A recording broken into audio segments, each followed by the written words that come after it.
లోక్సభ ఎన్నికల తరువాత real estate రంగం అభివృద్ధి కోసం ఒక కొత్త రూట్ మ్యాప్ని అందిస్తా అని చెప్తున్నారు తెలంగాణ ముఖ్యమంత్రి రేవంత్ రెడ్డి. ఈ నేపథ్యంలో రేవంత్ రెడ్డి అసలు ఏ ప్రాంతంపై ఫోకస్ చేయబోతున్నారు అనేది ఇప్పుడు సర్వత్రా చర్చనీయాంశంగా మారిన నేపథ్యంలో ఈ అంశానికి సంబంధించి మనతో మాట్లాడేందుకు ప్రముఖ real estate expert Sanjeev Naik గారు మనతో ఉన్నారు. ఆయనతో మాట్లాడదాం. సంజీవ్ నాయక్ గారు నమస్తే అండి. హలో సార్, ఎలా ఉన్నారు? సూపర్ సార్, మీరు ఎలా ఉన్నారు? బాగున్నా అండి. లోక్సభ ఎన్నికల తర్వాత అసలు ఈ రియల్ ఎస్టేట్ రంగం అభివృద్ధి కోసం ఒక కొత్త రూట్ మ్యాప్ అందిస్తా అంటూ కూడా ముఖ్యమంత్రి వర్యులు రేవంత్ రెడ్డి గారు చెప్తూ ఉన్నారు. ఏంటి, ఏ ప్రాంతం మీద ఆయన ఫోకస్ పెట్టబోతున్నారు అంటే ఏం చెప్తారు? సో ఎప్పుడైనా సరే రియల్ ఎస్టేట్లో ఎలా ఉంటుందంటే, ఎక్కడ ఎనీ ఏరియాలో మనం ఇన్వెస్ట్మెంట్ చేసేటప్పుడు కానీ, ఏదన్నా ఒక గవర్నమెంట్ మారినప్పుడు కానీ, వాళ్ళు ఏదన్నా ఒక ఏరియాని డెవలప్ చేయాలంటే మేజర్గా రెండు రీజన్స్ ఉంటాయి, రెండు ఫ్యాక్టర్స్ ఉంటాయి. అందులో ఫస్ట్ వెరీ ఇంపార్టెంట్ ఏంటంటే మనకి ట్రాన్స్పోర్టేషన్ బాగుండాలి. ఎక్కడైనా సరే అది ఎనీ ఏరియా, ఒక స్టేట్ మొత్తంలో ఎప్పుడైనా సరే కానీ ఎక్కడ డెవలప్మెంట్ చేయడానికి ఫస్ట్ చూస్తారంటే, ఎక్కడైతే ట్రాన్స్పోర్టేషన్ ఫెసిలిటీ మంచిగా ఉంటుందో ఆ ఏరియాకి ఫస్ట్ ప్రిఫరెన్స్ ఉంటుంది. ఎక్కడైనా ఏరియా డెవలప్మెంట్ అవ్వాలన్నా ఫస్ట్ మేజర్ ఇంపార్టెంట్ రోల్ మనకి ట్రాన్స్పోర్టేషన్ వల్లనే ఉంటుంది. అవును. సెకండ్ వెరీ వెరీ ఇంపార్టెంట్ ఏంటంటే ఇండస్ట్రీస్ ఉండాలి, ఎంప్లాయ్మెంట్ ఉండాలి. ఎందుకంటే ఎక్కడైతే ట్రాన్స్పోర్టేషన్ ఉంటుందో అక్కడ ఎంప్లాయ్మెంట్ రావడానికి స్కోప్ ఉంటుంది, అంటే ఇండస్ట్రీస్ రావడానికి స్కోప్ ఉంటుంది. ఎందుకు అంటే ఇక్కడ నుంచి మనం ఏదన్నా ఒక ప్రోడక్ట్ మ్యానుఫ్యాక్చరింగ్ చేసి కానీ, లేదన్నా ఇక్కడ నుంచి మనం ఏదైనా సప్లై చేయాలంటే కూడా ట్రాన్స్పోర్టేషన్ అనేది వెరీ ఇంపార్టెంట్. అంటే రోడ్వే కానీ, రైల్వే కానీ, ఎయిర్వే కానీ, ఈ మూడు వెరీ ఇంపార్టెంట్. మన తెలంగాణలో మనకి సీపోర్ట్ లేదు. So roadway, railway, airway connectivities అనేది మేజర్గా మూడు ఉన్నాయి మనకి. సో ఈ కనెక్టివిటీస్ ఎక్కడైతే ఉంటాయో ఆ ఏరియాకి ఫస్ట్ ప్రిఫరెన్స్ ఉంటుంది ఎప్పుడైనా సరే. ఓకే, ఫస్ట్ పాయింట్ ఇది. సెకండ్ పాయింట్ ఏంటంటే ఇండస్ట్రీస్. ఎక్కడైతే కనెక్టివిటీస్ ఉంటాయో అక్కడ ఆల్రెడీ ఇండస్ట్రీస్ వచ్చి ఉన్నాయి, ఇంకా రాబోతున్నాయి. అలాంటి ఏరియాస్ ఏమేమి ఉన్నాయన్నది కూడా మనం నెక్స్ట్ డిస్కస్ చేద్దాం. సో ఈ మేజర్గా రెండింటిని బేస్ చేసుకునే సరే రియల్ ఎస్టేట్లో ఎప్పటికైనా గ్రోత్ ఉంటుంది. గవర్నమెంట్ కూడా దీన్ని బేస్ చేసుకొని డెవలప్మెంట్ చేయాలని చూస్తుంది. సో ఇది first very important reason. Second very very important reason ఏంటంటే, ఎక్కడైనా సరే మనం ఇన్వెస్ట్మెంట్ చేసేటప్పుడు ఎక్కడ బాగా గ్రోత్ వస్తుంది అని ఎలా చెప్పగలుగుతామంటే, ఒకటి connectivities, second industries, third very very important surrounding amenities ఉండాలి. అంటే ఎక్కడైనా సరే మనం ఒక ఏరియాకి మనం ఇన్వెస్ట్మెంట్ చేయాలి లేదా అక్కడ గ్రోత్ చేయాలంటే అక్కడున్న స్కోప్ ఎలా ఉంది, చుట్టుపక్కల వాతావరణం ఎలా ఉంది, అక్కడ స్కూల్స్, కాలేజెస్, హాస్పిటల్స్, బ్యాంకులు, ఇలాంటి ఎమ్యూనిటీస్ ఎంత డిస్టెన్స్లో ఉన్నాయన్నది వెరీ వెరీ ఇంపార్టెంట్. ఎందుకంటే ఎప్పుడైతే ఎమ్యూనిటీస్కి, ఎంప్లాయ్మెంట్కి నియర్ బై ఉంటుందో అక్కడ జనాలు రావడానికి, అక్కడ ఉండడానికి ఎక్కువ స్కోప్ ఉంటుంది. సో రియల్ ఎస్టేట్లో నేను వచ్చిన తర్వాత నేను నేర్చుకున్న ఒక విషయం ఏంటంటే, ఎవరైనా సరే ఇన్వెస్ట్మెంట్ ఎక్కడ చేయాలి, ఎక్కడ నుంచి డెవలప్మెంట్ బాగా అవుతుంది అంటే వేర్ సిటీ ఎండ్స్. సిటీ ఎక్కడైతే ఎండ్ అవుతుందో అక్కడ నుంచి స్టార్ట్ అవుతుంది రియల్ ఎస్టేట్ అభివృద్ధి. ఎప్పుడైనా సరే కానీ ఎక్కడైతే సిటీ ఎండ్ అవుతుందో, ఎక్కడైతే మనకి లైట్లు ఆఫ్ అవుతున్నాయో, ఇది వెరీ వెరీ ఇంపార్టెంట్ పాయింట్. ఎక్కడైతే లైట్లు ఎండ్ అవుతున్నాయో అక్కడ నుంచి రియల్ ఎస్టేట్ మొదలెడుతుంది ఎప్పుడైనా సరే గ్రోత్ అనేది. ఇప్పుడు ఆల్రెడీ హైదరాబాద్లో ఏం లేదు, మీరు చెప్పండి. Already Hyderabad is fully developed already. Hyderabad ఇప్పుడు రియల్ ఎస్టేట్ మనం గ్రోత్ చూసుకుంటే 2034 కల్లా నెక్స్ట్ 10 yearsలో $1.5 trillion ఇండస్ట్రీకి రీచ్ కాబోతుంది రియల్ ఎస్టేట్ ఇండస్ట్రీ మొత్తం ఇండియాలో చూసుకుంటే. ఇంత స్కోప్ ఉంది. నెక్స్ట్ మనం 2047 కల్లా చూసుకుంటే $5.7 trillion టచ్ చేయబోతుంది. జీడిపిలో కనుక మనం దీన్ని చూసుకున్నట్టయితే 17.5% growth only and only India మొత్తంలో రియల్ ఎస్టేట్ ఇండస్ట్రీ నుంచే ఉండబోతుంది. సో దాంట్లో వన్ ఆఫ్ ది మేజర్గా సిటీస్ చూసుకుంటే మనకి ముంబై ఉన్నాయి, ఢిల్లీ ఉంది, బెంగళూరు ఉంది, పూణే ఉంది. ఇలాంటి ఏరియాలో చూసుకుంటే Hyderabad one of the major city. ఎందుకు? ఇక్కడ వాతావరణం మంచిగా ఉంటుంది, అన్ని రకాల ఎమ్యూనిటీస్, ఫెసిలిటీస్ ఉన్నాయి, పైగా ఎలాంటి లాంగ్వేజ్ వాళ్ళైనా ఇక్కడ ఉండొచ్చు. ఇక్కడ మీరు తెలుగు మాట్లాడాలి, హిందీ మాట్లాడాలి, ఇంగ్లీష్ మాట్లాడాలని లేదు. అదేవిధంగా చూసుకుంటే అన్ని రకాల జనాలు ఇక్కడ ఉండడానికి ఇష్టపడతారు. ఒక్కసారి హైదరాబాద్ నీళ్ళు తాగిన వాళ్ళు అయితే మళ్ళీ హైదరాబాద్ని విడిచిపోరు. అండ్ హైదరాబాద్లో ఉన్న ఇన్ఫ్రాస్ట్రక్చర్ కావచ్చు, సేఫ్టీ కావచ్చు, క్లైమేట్ కావచ్చు, ఈచ్ అండ్ ఎవ్రీథింగ్ మనకు మంచి అవైలబుల్ ఉంది. కాబట్టి హైదరాబాద్ సిటీకి ఎలాంటి డోకా లేదు. నెక్స్ట్ వెరీ ఇంపార్టెంట్ ఏంటంటే, హైదరాబాద్ నుంచి నేను మళ్ళీ చెప్తున్నా, 100 kilometer రేడియస్లో ఎక్కడ ఇన్వెస్ట్మెంట్ చేసినా సరే నెక్స్ట్ కమింగ్ 10 yearsలో ట్రమెండస్ చేంజెస్ చూడొచ్చు. ఇది మాత్రం గ్యారంటీగా చెప్పగలుగుతా. ఎందుకంటే మళ్ళీ చెప్తున్నా, అంటే రియల్ ఎస్టేట్ ఎక్స్పర్ట్స్ అందరూ కూడా అరచేతిలో స్వర్గాన్ని చూపిస్తూ ఉంటారు, కస్టమర్లకి చూపిస్తారు. వాళ్ళ పాపం మాయ మాటలతో మోసం చేస్తారో లేకపోతే ఇంకోటో కానీ వాళ్ళ చేత ఫ్లాట్ కొనిపిస్తారు. కొనిపించిన తర్వాత 5 years 10 years వరకు మీరు దీని దగ్గర నుంచి ప్రాఫిట్స్ ఎక్స్పెక్ట్ చేయకండి. 10 years తర్వాత మీకు ట్రెమెండరస్, మీరు చెప్పినట్లుగా హ్యూజ్ ప్రాఫిట్స్ వస్తాయి మీకు దీని నుంచి అని చెప్తూ మాటలు చెప్తూ ఉంటారు, మాయ చేస్తూ ఉంటారు. వాళ్ళు కొంటారు. కొన్న తర్వాత ఒక సంస్థ నుంచి మీరు ఒక ఫ్లాట్ అమ్మారనుకోండి, ఆ సంస్థే మళ్ళీ మీకు కావాలన్నా రీసేల్ చేసి పెడుతుందని చెప్తారు. వాళ్ళకి ఏదో ఒకటి అవసరం ఉంటుంది, రీసేల్కి చేయాలి అనుకుంటారు, ఆ ప్రాసెస్లో మిమ్మల్ని సంప్రదిస్తారు. మీరు చేసే లెక్కలు వేరుగా ఉంటాయి. ఏ మాటగా మాట మాట్లాడుకోవాలి మనం. వాళ్ళ కొన్నప్పుడు ఎంత అయితే ఉంటుందో వాళ్ళు రీసేల్ చేయాలనుకున్నప్పుడు కూడా అంతే ఉంటుంది. ఆ ప్రైస్ చూసి షాక్ అవుతారు వాళ్ళు. ఇట్లాంటి హైదరాబాద్ సిటీ అవుట్స్కట్స్లో బొచ్చుడు రోజుకు ఒక వార్త బయటకు వస్తుంది. అవునా? అంటే అక్కడ అసలు మార్కెటే ఉండదు. మీరేమో మార్కెట్ని క్రియేట్ చేస్తారు, హైప్ తీసుకొస్తారు, వీళ్ళ చేత కొనిపిస్తారు. తర్వాత వాళ్ళ భవిష్యత్తు ఏందయ్యా అంటే అంధకారమే. మీరు ఇందాక చెప్పారు, ఎక్కడైతే లైట్లు ఆఫ్ అవుతాయో అక్కడి నుంచి అభివృద్ధి స్టార్ట్ అయ్యిద్దని. వాళ్ళ జీవితంలో అక్కడే లైట్ ఆఫ్ అయ్యిద్ది. వాళ్ళ పరిస్థితి ఏంటంటే ఏం చెప్తారు?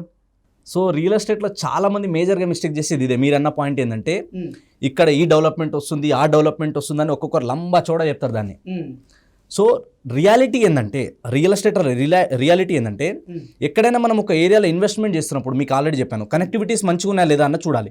కనెక్టివిటీస్ ఉన్న చోట గ్యారంటీగా నేను చెప్తా. ఇప్పుడు మీరు ఎగ్జాంపుల్ తీసుకోండి కావాలంటే, ఎక్కడైనా సరే ఇన్వెస్ట్మెంట్ చేసేటప్పుడు సిటీ అవుట్స్కట్కి వెళ్ళేటప్పుడు 5 years కంటే తక్కువ మినిమం డబల్ అయిపోతుంది, లేదా మీకు 5 years తర్వాత నేనే రిటర్న్ కొంటా, డబల్ రేట్ ఇచ్చి కొంటా అంటే అది ఏక్ నంబర్ అబద్ధం అని అర్థం. సింపుల్. ఏ కంపెనీ కూడా రియల్ ఎస్టేట్లో నేను గ్యారంటీ ఇస్తున్నా, నేను చాలా కంపెనీలను చూసినా కాబట్టి చెప్తున్నా, మీకు డబల్ రేట్లో నేను 5 years లోపల కొంటా అంటే మాత్రం 99% నమ్మొద్దు. ఎందుకు నమ్మొద్దు తెలుసా? ఎందుకంటే అక్కడ మార్కెట్ వాల్యూ మీరు అన్నట్టు గవర్నమెంట్ చేంజ్ అయిన తర్వాత కానీ, లేదా ఇంకేదైనా కోవిడ్ లాంటిది ఏమైనా వచ్చింది అనుకోండి, సడన్గా పెరగకపోతే ఫేక్ కమిట్మెంట్ ఇచ్చినట్టే కదా. సో ఎప్పుడైనా సరే కానీ కస్టమర్కి ఫేక్ కమిట్మెంట్ ఇవ్వద్దని నేను చెప్తా.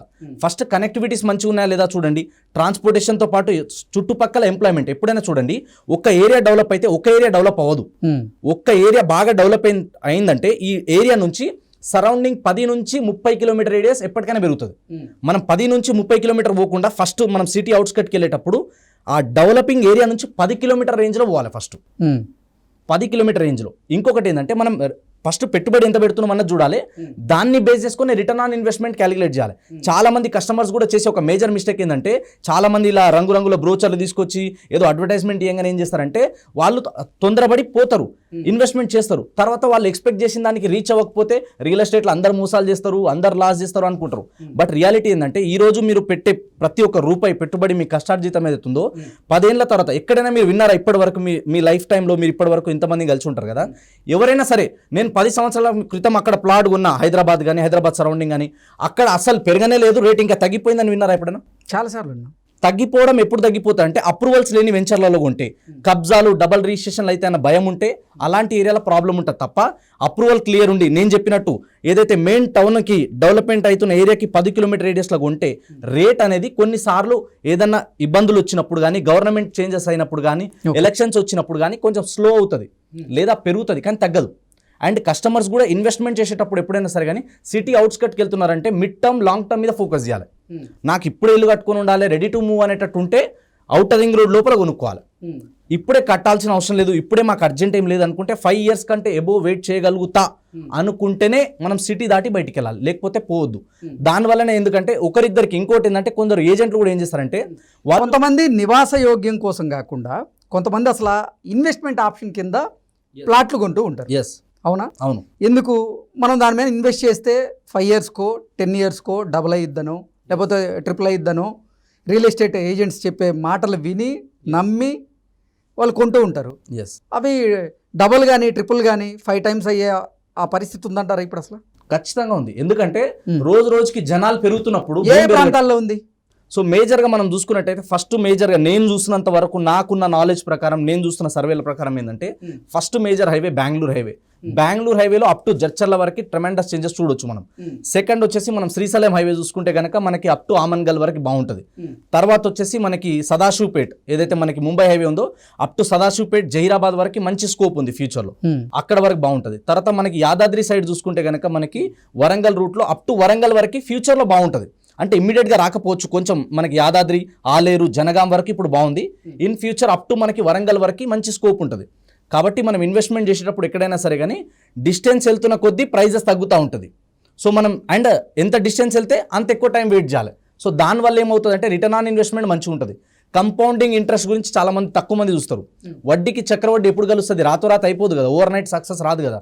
సో కంపౌండింగ్ ఇంట్రెస్ట్ ఎట్లయితే పెరుగుతుందో భూమి మీద పెట్టుబడి పెడితే కూడా అది కూడా రిటర్న్ ఆన్ ఇన్వెస్ట్మెంట్ అనేది కంపౌండింగ్ మీద డిపెండ్ అయి ఉంటుంది. Okay, so long term wait చేయగలుగుతామంటేనే సిటీ బయటికి వెళ్ళాలి. చాలా మంది ఏంటంటే ఇప్పుడు అప్పులకి ఇస్తేనే వడ్డీలకి ఇస్తేనేమో గ్యారంటీ ఉండదు, బ్యాంకులలో ఫిక్స్డ్ డిపాజిట్ చేయడానికి ఇంట్రెస్ట్ చూపిస్తలేరు, గోల్డ్ కొంటే దానికి సెక్యూరిటీ ఉండదు, ఎవరు ఎత్తుకోతారో అన్నది తెలియదు. కానీ అదే మనం ప్రాపర్టీ కొంటే ఖచ్చితంగా మనం ఒక 10 సంవత్సరాలు వెయిట్ చేయగలిగితే అద్భుతమైన రిటర్న్స్ వస్తాయి. ఓకే, రేవంత్ రెడ్డి గారు ఈ లోక్సభ ఎన్నికల తర్వాత ఏ ప్రాంతాల మీద ఫోకస్ చేయబోతున్నారు, ఏ ప్రాంతంలో రియల్ ఎస్టేట్ రంగాన్ని అభివృద్ధి చేయబోతున్నారు, ఆయన రూట్ మ్యాప్ ఎలా ఉండబోతుంది అంటే ఏం చెప్తారు? సో మేజర్గా ఇప్పుడు మన తెలంగాణలో చూసుకుంటే బాగా డెవలప్మెంట్ అయ్యే కొన్ని ఏరియాస్ ఉన్నాయి. అందులో మనకు ఫస్ట్ ఏదైతే ఉందో Hyderabad already well developed, Hyderabad చుట్టుపక్కల ఎక్కడైతే స్కోప్ ఉన్నాయో అలాంటి కొన్ని మేజర్ హైవేస్ ఉన్నాయి, కొన్ని మేజర్ ఏరియాస్ ఉన్నాయి. ఇప్పుడు రీసెంట్గా మనం చూసుకుంటే ఆయన సీఎం కాకముందు కూడా ఆయన చెప్పడం ఏం జరిగిందంటే రియల్ ఎస్టేట్ ఇండస్ట్రీ నుంచి వచ్చినా కాబట్టి రియల్ ఎస్టేట్ని ఎలా డెవలప్మెంట్ చేయాలో నాకున్నంత నాలెడ్జ్, నాకున్నంత ఎక్స్పీరియన్స్ ప్రీవియస్ ఇప్పటివరకు ఎవరికి ఏ సీఎంకి కూడా లేదన్నారు. సో ఆయన ఏమన్నారంటే ఏదైతే ఔటర్ రింగ్ రోడ్ లోపల మనకి ఇదంతా కూడా మనకి urban Telangana, outer ring road నుంచి రీజనల్ రింగ్ రోడ్ వరకు ఇది semi urban Telangana or suburban Telangana చేస్తామన్నారు. దీని తర్వాత ఈ రీజనల్ రింగ్ రోడ్ నుంచి మనకి బార్డర్ వరకు, తెలంగాణ బార్డర్ వరకు అంతా రూరల్ తెలంగాణగా డెవలప్మెంట్ చేయాలన్నారు. ఇప్పుడు గుడ్ న్యూస్ ఏంటంటే మనకి ఏదైతే ఈ రీజనల్ రింగ్ రోడ్ వరకు అంత ఏరియా కూడా ఇప్పుడు హెచ్ఎండిఏ లిమిట్ ఎక్స్పాండ్ చేస్తున్నారు. సో దీనివల్ల కూడా ఇంకా ల్యాండ్ వాల్యూస్, మార్కెట్ వాల్యూస్ పెరగబోతున్నాయి. ఇప్పుడు ఎలక్షన్ కాబట్టి, ఎలక్షన్ కోడ్ వచ్చింది కాబట్టి జనాలు బయట డబ్బులు తీయరు, కొంచెం వెయిట్ అండ్ వాచ్ మూడ్లోకి వెళ్ళిపోతారు. మళ్ళీ ఏమవుతుందో, నెక్స్ట్ ఏమైనా గవర్నమెంట్ చేంజ్ అవుతుందేమో, నెక్స్ట్ ఏమైనా కొత్త పాలసీస్ వస్తాయేమో, లెస్ట్ సి అంటే కొంచెం చూద్దాం అన్నట్టు. లాస్ట్ 4 months 5 months నుంచి ఎక్కడ రేట్లు పెద్దగా పెరగలేదు, నెక్స్ట్ 1-2 months పెద్దగా పెరగవు, ఆ తర్వాత మాత్రం పెరిగే ఛాన్సెస్ ఉన్నాయి. కాబట్టి ఇంటెలిజెంట్ ఇన్వెస్టర్స్ అందరూ కూడా తక్కువ రేంజ్లో ఉన్నప్పుడే మనం ఇన్వెస్ట్మెంట్ చేసుకోవాలంటే కనుక కొనే వాళ్ళకి బయర్స్ మార్కెట్ ఇది. కానీ నా దగ్గర ప్రాపర్టీ ఉంది, కొంచెం అవసరం ఉంది, అమ్మేద్దాం అనుకునే వాళ్ళు ఈ టైంలో అమ్మొద్దు, కొంచెం ఆగి ఇంకొక 6 months తర్వాత ప్లాన్ చేస్తే మాత్రం మంచి రిటర్న్స్ వస్తాయి. ఇప్పుడు అమ్మడానికి ప్లాన్ చేసినాం అనుకోండి, వాళ్ళు ఏంటంటే మనకి డిమాండ్ లేదు కదా ఇప్పుడు, అందుకని చెప్పి వాళ్ళు ఇంకా తక్కువ రేటుకి అడగడానికి ఆస్కారం ఉంటుంది. సో మొత్తానికి రేవంత్ రెడ్డి గారు ఈ లోక్సభ ఎన్నికల తర్వాత ఏ ప్రాంతాల మీద ఎక్కువ ఫోకస్ పెట్టబోతున్నారు, ఏ ప్రాంతాన్ని అభివృద్ధి చేయబోతున్నారు? సో రేవంత్ రెడ్డి గారు మీకు ఆల్రెడీ తెలుసు, ఏదైతే మేజర్గా మనకి మహబూబ్నగర్ డిస్టిక్, సో తర్వాత ఇప్పుడు వచ్చేసి మనకి వికారాబాద్ డిస్టిక్ ఆయన ఇప్పుడు ఏదైతే కొడంగల్ ఉందో, సో అక్కడ ఏరియా అంటే ఎక్కడైనా సరే ఒక గవర్నమెంట్ వచ్చినప్పుడు ఏం చేస్తారంటే వాళ్ళ ఏరియాని ఫస్ట్ డెవలప్మెంట్ చేయాలని అనుకుంటారు ఎప్పుడైనా సరే. సో ఏదైతే మనకి వికారాబాద్ కావచ్చు, పరిగి కావచ్చు, ఏరియా అంతా ఉంది కదా కొడంగల్ ఏరియా, ఇదంతా ఉమ్మడి మహబూబ్నగర్ డిస్టిక్ ఫస్ట్ వెరీ అవును, కల్వాకుర్తి ఇదంతా కూడా. తర్వాత ఇదంతా మనకి మహబూబ్ నగర్ వరకు ఏరియా, అంటే బెంగళూరు హైవే, శ్రీశైలం హైవేలో ఎలాంటి చేంజెస్ ఉండవు, మంచిగా గ్రోత్ ఉంటుంది. దాని తర్వాత వచ్చేసి నెక్స్ట్ ఏంది, యాదాద్రి టెంపుల్ ఆల్రెడీ మనకి డెవలప్మెంట్ అయింది, ఆ రూట్లో మంచి స్కోప్ ఉంది, అక్కడ కూడా స్కోప్కి ఎక్కువ ఛాన్సెస్ ఉన్నాయి. ఎందుకంటే మెట్రో అక్కడ దాకా ఎక్స్పాండ్ చేయడం, రోడ్లన్నీ వైడ్ చేయడం, ఆల్రెడీ మనం శ్రీశైలం హైవే కూడా 4 lanes ఉన్నది, ఇప్పుడు ఎక్స్పాండ్ అవుతుంది ఇంకా. దాని తర్వాత వచ్చేసి విజయవాడ హైవే అప్ టు మనకి చౌటుప్పల్ వరకు బాగుంటుంది, ఆ ఏరియాలో బాగా డెవలప్మెంట్ చేయడానికి ఎక్కువ స్కోప్ ఉంది. తర్వాత మనకి బెంగళూరు హైవేలో అప్ టు జడ్చర్ల వరకు ఉంటుంది. దీని తర్వాత నెక్స్ట్ వచ్చేసి మనకి ఏంటంటే ఇక్కడ సదాశివపేట సైడ్ చూసుకుంటే జైరాబాద్ వరకు, జైరాబాద్లో మేజర్గా నిమ్స్ అనే ప్రాజెక్ట్ ఒకటి ఉంది కాబట్టి దాన్ని బేస్ చేసుకొని అక్కడ వరకు కూడా డెవలప్మెంట్ చేయడానికి ఈ రూట్లో మేజర్గా ఈ డెవలప్మెంట్ ఏరియాకి ఇక్కడ వరకు ఉంది. తర్వాత మనం outer ring road and outer ring road surrounding ఒక 10-20 కిలోమీటర్ రేడియస్లో సిటీకి దగ్గర ఎక్కడ కొన్నా కూడా మనకి అప్రిషియేషన్ బాగుంటుంది. ప్లస్ వాళ్ళు కూడా అలాంటి ప్రైమ్ లొకేషన్స్నే ఇప్పుడు డిస్టిక్ వైజ్గా కూడా చూస్తున్నారు. నెక్స్ట్ ఏ డిస్టిక్లో ఉంది, లైక్ ఇప్పుడు ఖమ్మం కావచ్చు, వరంగల్ కావచ్చు, మహబూబ్ నగర్ కావచ్చు, ఇలా ఏ ఏరియాస్కి అయితే ఎక్కువ స్కోప్ ఉందో, కరీంనగర్ కావచ్చు, ఇలాంటి ప్రైమ్ లొకేషన్స్, ఆదిలాబాద్ లాంటి లొకేషన్స్ ఎక్కడెక్కడైతే నెక్స్ట్ ఫ్యూచర్లో ఎక్స్పాన్షన్కి, గ్రోత్కి, ఇండస్ట్రీస్కి, ఎంప్లాయ్మెంట్కి స్కోప్ ఉన్న ఏరియాస్ ఉన్నాయో అలాంటి ఏరియాస్ మొత్తాన్ని తీసుకొని మాస్టర్ ప్లాన్ రెడీ చేసి దాన్ని బేస్ చేసుకొని వాళ్ళు డెవలప్మెంట్ చేయడం జరుగుతుంది. Okay, okay Sanjeev. Thank you sir, thank you so much.